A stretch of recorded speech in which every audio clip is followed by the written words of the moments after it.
11তে পাচ্ছি না, 11তে না পাওয়ার কারণে আমরা খোঁজাখুঁজি শুরু করছি, আমার পাচ্ছি গেলে কোথায়। এখন দূর করে এখন সিসি ক্যামেরা চেক দিয়ে, সিসি ক্যামেরা চেক দেব নাই, তাহলে পাশের মধ্যে লাশটা অবশ্যই আছে। খোঁজাখুঁজি করতে ঘরের পিছনে চাউলের বস্তার মধ্যে ঢুকায় নিচের 2 বস্তা খড়ির উপর ঢাকা দিয়ে রাখছি। আমার বাড়ি চেক করতে যায়, লাশ পাওয়া গেছে।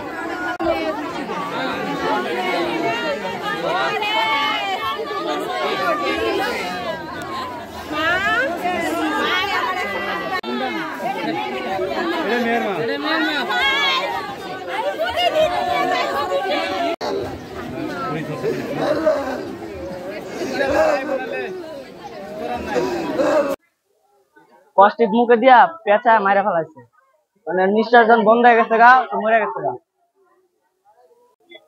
বাচ্চাটা আমার নাতনি হয়। আমি গতকালকে 11টার পরে হারিয়েছে, সংবাদ শোনার পরে আমি রাতের গাড়িতে আসছি। ফজরের পর থেকে সারা অলিতে গলিতে আমরা খুঁজছি। ও ছেলে গতকাল থেকে বাচ্চার মেয়ের বাবার সাথে ভাও দিয়ে চলে, বলে যে আমি নিজে ভাত খাওয়াইছি, আমি ওরে দেখছি, হঠাৎ করে দেখি নাই। আমি 1 ঘন্টা আগে তাকে জিজ্ঞেস করছি যে তুমি বললে যে ভাত খাওয়াইলা, ভাত খাওয়ার পর কোথায় গেল?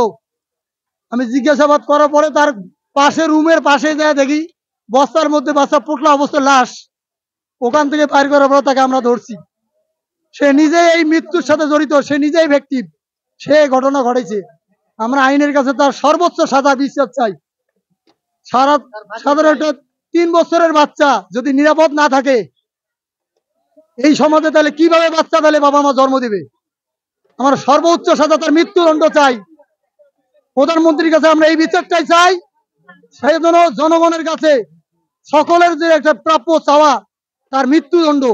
আমরা এই মৃত্যুদণ্ড যদি প্রধানমন্ত্রী দেয়, আমরা জনগণ খুশি, সকল গার্জিয়ানরা তারাও খুশি, তাদের বাচ্চা বাচ্চারা যেন এই ধরনের অনৈতিক ভাবে তারা যেন মৃত্যুবরণ না করে।